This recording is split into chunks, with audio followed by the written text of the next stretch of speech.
All right, well, thank you for coming, and thank you for watching on video. Our press conference here, we're with NIADA and Equifax to discuss the new Business Confidence Survey for NIADA members and independent dealers. My name is Andy Friedlander. I'm Director of Communications for NIADA, National Independent Auto Dealers Association. This is John Giamalvo, Vice President of Dealer Services for Equifax.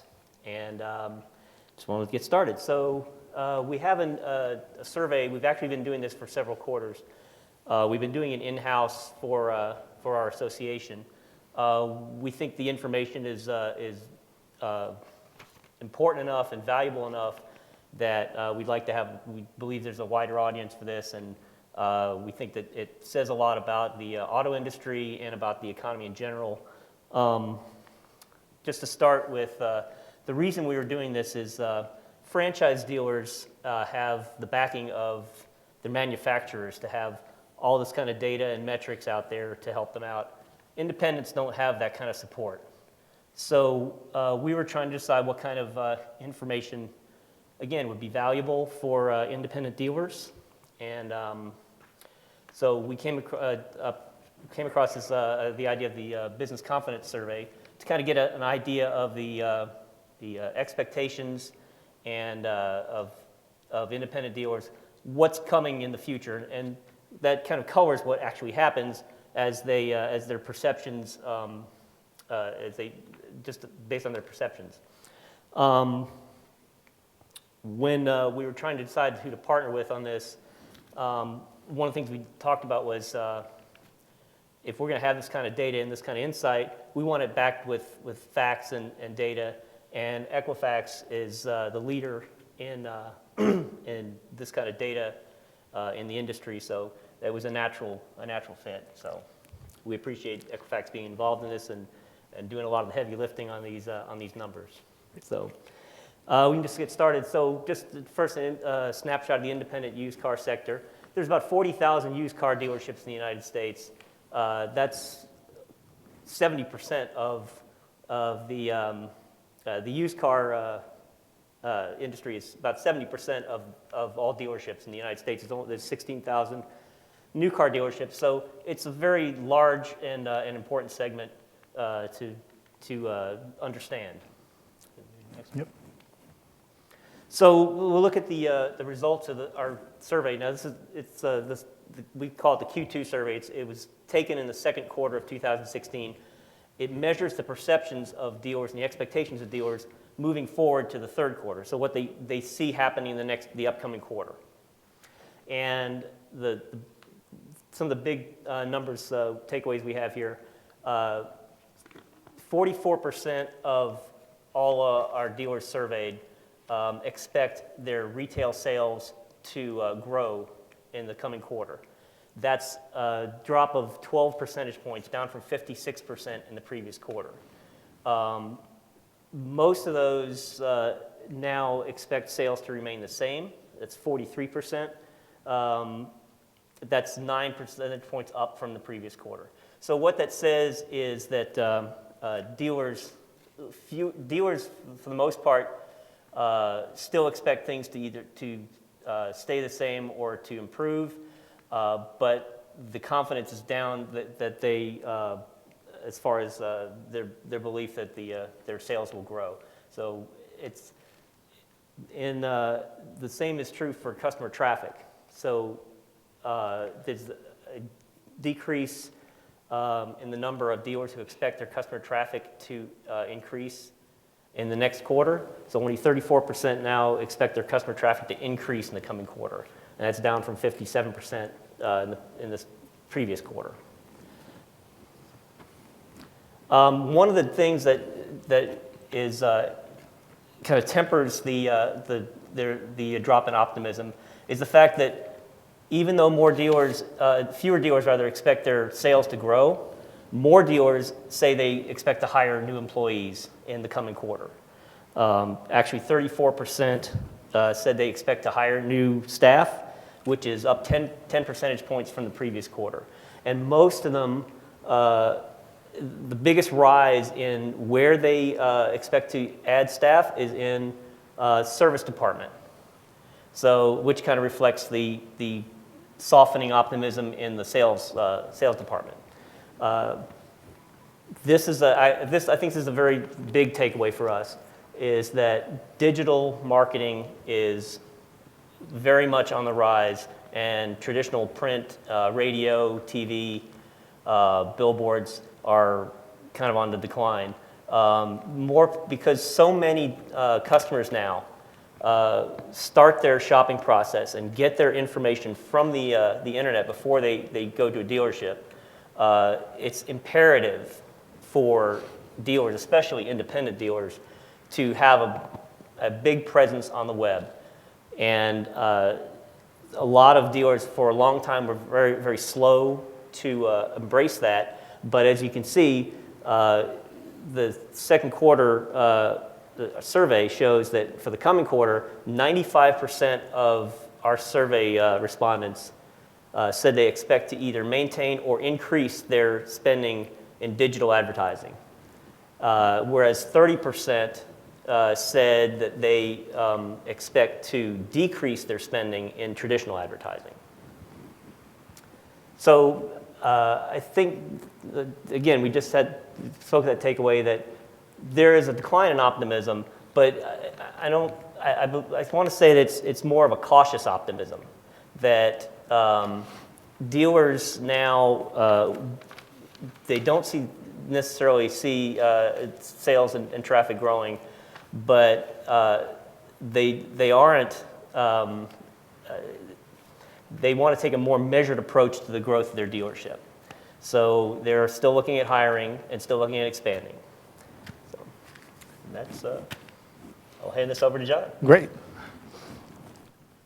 Well, as Andy said earlier, I think the point of the survey is less about waning in optimism and more about that optimism being just a little more cautious than we've seen as the run-up from the economic downturn back in 2009. I think there's a lot of reasons for that. We at Equifax and appreciate partnering with NIADA to provide some of the insights to the independent dealers, because as Andy mentioned, they don't have access to the resources that the manufacturers can provide, nor the captive lenders, which tend to be able to respond to some of the macroeconomic environment that might be out there. And NIADA, with this kind of a survey, being able to kind of crowdsource, if you will, the pain points that their membership is seeing out in the field. This is a great way for their folks to communicate back to their dealers, and for us at Equifax to provide the insights to back them up in those communications. So we appreciate it. Well, thank you. We appreciate it. Let me, one more thing. You actually brought this up, and I hadn't thought about that. One of the other findings from this survey was we asked dealers what their biggest obstacles are, and the two largest answers by far were increased cost of doing business and government regulations. And to some extent, those are related, and that I believe there's also some relation there to some of the declining, again, more cautious optimism that we've seen. Great. And so when we look at the independent market, one of the first things we notice if we look back to the economic downturn, call the inception of it back in 2007 and so forth, so we're almost 10 years out of it. Are similar storm clouds brewing, if you will? And we're not really seeing that. We do understand now that in the independent market, in the used car market now, over the last 15 years where finance penetration in used cars was probably in the 10% range, now you're looking at it's eclipsed, I believe last year it eclipsed 50%. So independent dealers, with their used cars now have to be aware of the environment as it relates to auto financing, because 1 out of every 2 cars that they want to put over the curb is going to have some financing on it. So those dynamics are really important, again, to see if there are any storm clouds brewing. So I think if you see on this slide, we're seeing still a lot of consistency in the marketplace where 90% of the loans are being originated to credit scores of 550, okay, which is comparable to what we saw in Q1 of last year. So no storm clouds brewing in that area. Everything seems to be very consistent. So the question we always have, and again, I think it all harkens back to the economic downturn, is there a subprime bubble? So when we look into that area, we see that there's not. At least we don't see any storm clouds brewing at this point. The forecast looks pretty clear right now. If you look at the amount of loans that are being originated in the quote-unquote subprime area, we see, again, it's a consistent penetration. So we don't see anything there that seems to be out of line in subprime loan originations. So everything seems to be pretty good. And I think, as Andy mentioned earlier, and when we look at what the captives are doing on the new car side, we're seeing them buying deep and close to that area. So if we want to look at them as a bellwether, they would be very cautious in that area, and we don't see them being cautious. They seem to be pretty aggressive in that area. So I think all signals, all forecasts, if you will, are pointing to no storm clouds as it relates to a bubble in the subprime area. And what's coming up, and what other trends do we see? Obviously, one of the things folks talked about as we came out of the economic recovery and what's getting the gears going in that ecosystem, we do know the SAR, new car sales, which obviously replenish the pre-owned market. We see that pent-up demand and the length of ownership has shortened a bit, where it had gone to a 6+ year average of ownership, and it's working its way back now towards what you might want to call normalized length of ownership of more of the 48-month, 50-month ownership, which gets that ecosystem and inventory levels for the used market more back to a normalization, if you will. And, times have changed a little bit also. Cars last quite a bit longer, so the collateral is more stable than it was during the economic downturn.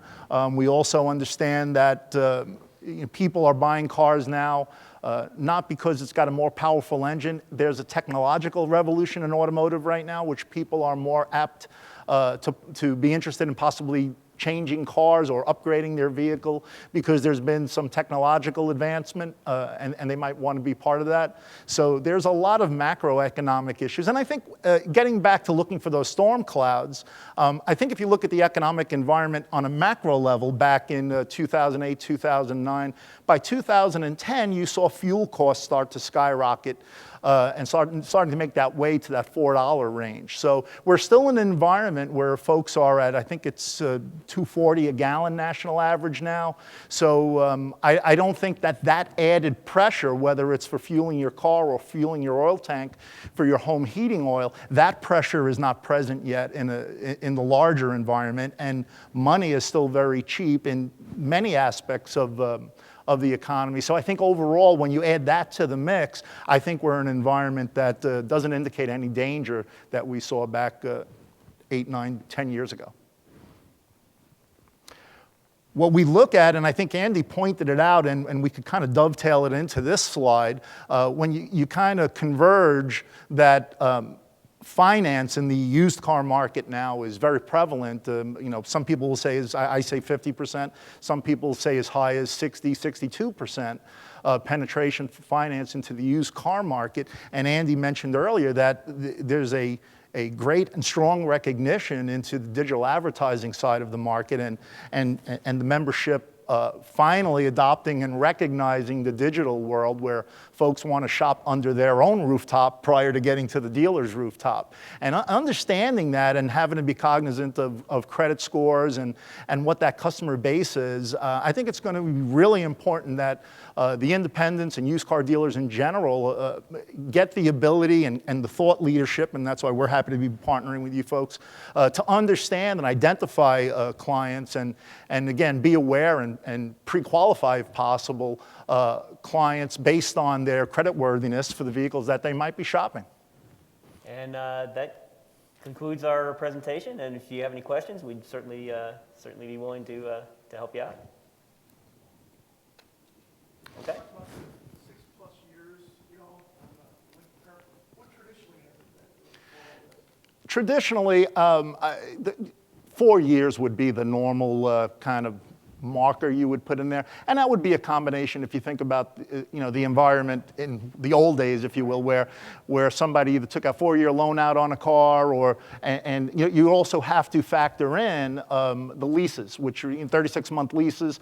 So the churning and the replenishment for your used car folks would all be based on length of ownership. And so in the economic downturn, you had subprime, everything else fall, so everyone's holding on to their cars. It made it more difficult to go into the market and caused inventory issues also. Well, thank you for having us. Appreciate it. Thank you. I appreciate this, and thank you for coming and being part of our presentation. That concludes it. Thank you very much. Thank you.